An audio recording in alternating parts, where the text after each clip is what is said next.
The one who encountered the cooling waters of the flowing creek, abundant offering, here and gone and here and gone, steady and forever changing.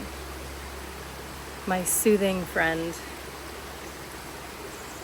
the tree bark, reds and oranges and browns, rising up and down and angled around, steady at my back, offering support. The birds sing in the canopy, a melodic language, a chorus with the waters, a forest hum. Creatures that seem to know eternity in their temporal lives of presence. The breeze brings the sweet scent of earth and woods and pine saps. My feet rest on these public lands.